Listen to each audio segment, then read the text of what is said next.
across our continent, not just in Kenya.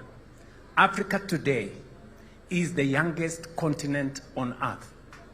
More than 1 billion Africans are below the age of 35. That is not simply a statistic. It is a historic opportunity. An opportunity to build one of the world's most dynamic sports economies. And I'm happy that we are discussing sports and money and economies. An opportunity to turn talent into enterprise, passion into prosperity, and potential into real power.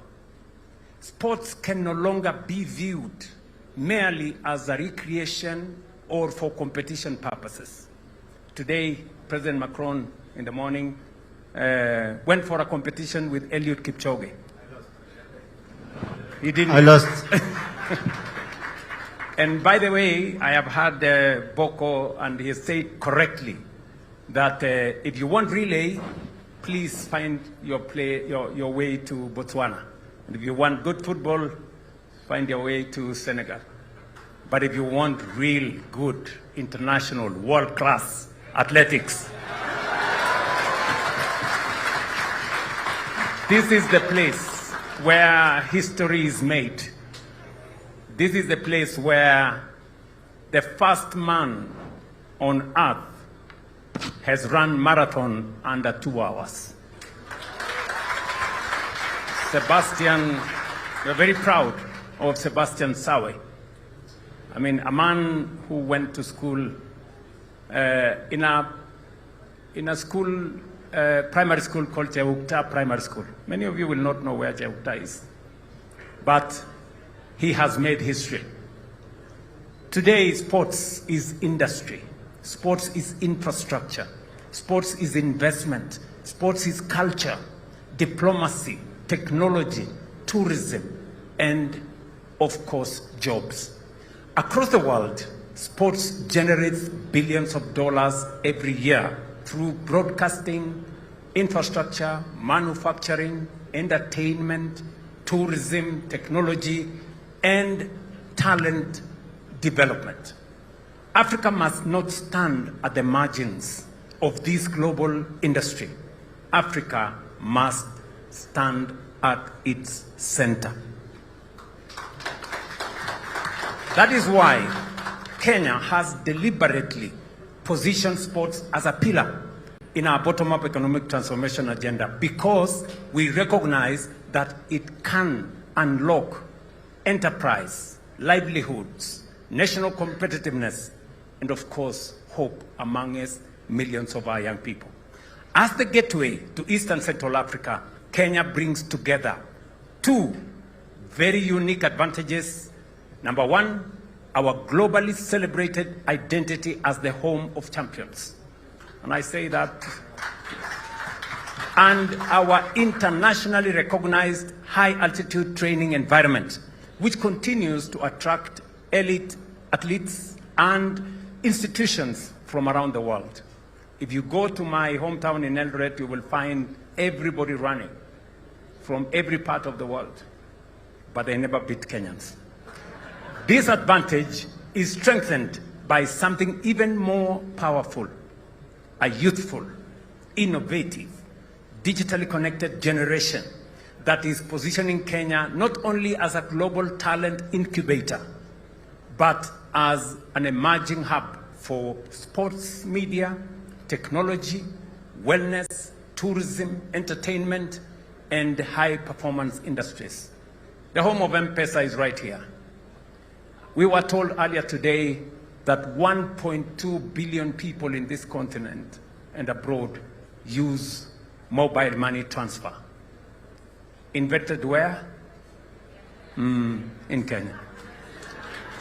From our experience, Africa's future lies in building integrated sports ecosystems supported by harmonized priorities and policies, private sector participation, regional partnerships, and sustainable financing. That's why my good friend Macron here comes through as a partner.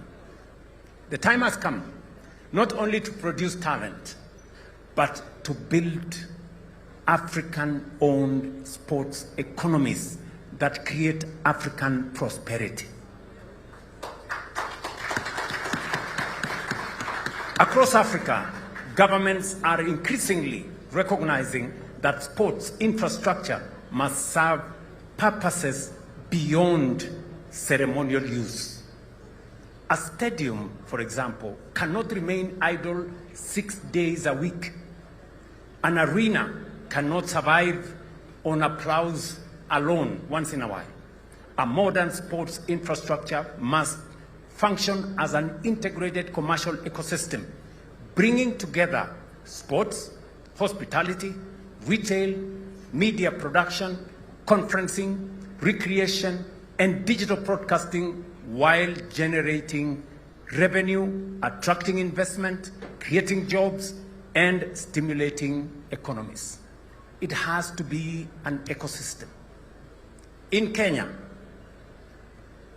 that future is already taking shape here in East Africa. In preparations for AFCON 2027, and you've heard President Mutsebe say this, Kenya, Uganda, and Tanzania, under the Pamoja Partnership, are making transformative investments in sports infrastructure. Right here in Nairobi, we are developing the Talanta Sports City, not stadium, city, anchored by the world-class Raila Odinga Sports Stadium, alongside state-of-the-art training facilities, hospitality, infrastructure, commercial spaces, including media production centers and smart mobility systems.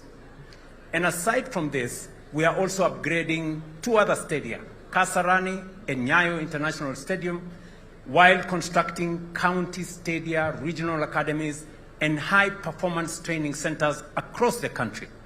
My good friend Motsepe came to sign off on some of our infrastructure projects that we are developing to facilitate the hosting of AFCON. And apart from these 3 I have mentioned, we are building another 27 stadia across Kenya. And when I say stadia, I'm not talking about a running track. I am talking about a whole ecosystem. One that has entertainment joints, one that has recreational facility, one that has film studio, one that has creative economy spaces, one that has a whole ecosystem, ICT hubs, G2Me labs, where young people can access digital jobs. So we are building a whole ecosystem around sports because our ambition is not simply to host tournaments. Our ambition is to build an ecosystem.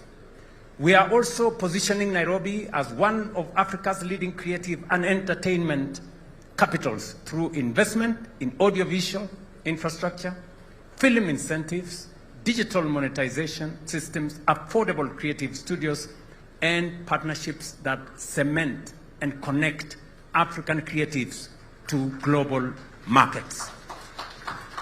Let me conclude this by saying we are also advancing this vision.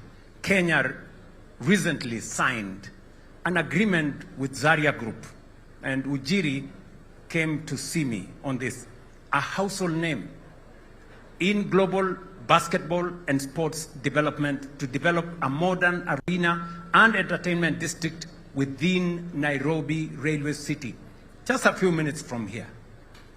We will be putting up an arena there. And today, in this conference, Your Excellency, we will also be signing a contract with another group to deal with another arena in the Bomas of Kenya so that we can build this as a hub for entertainment in our region.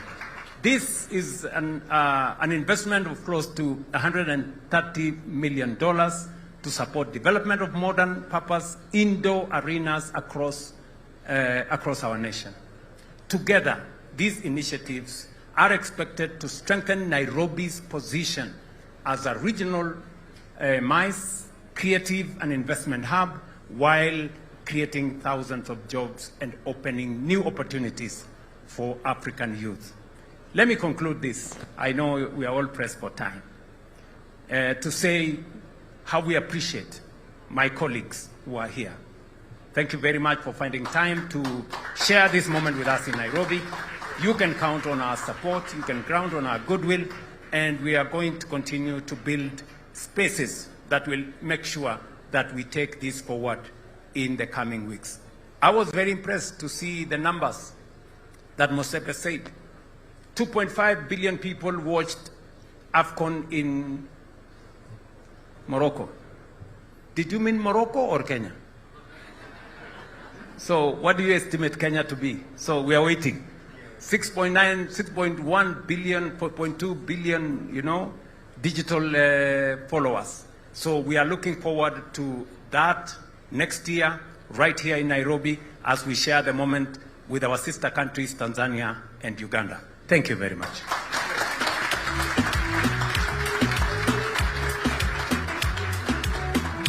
Thank you so much, Excellency, President Ruto, Excellency, President Boko of Botswana, President Feer of Senegal, and President Macron of France.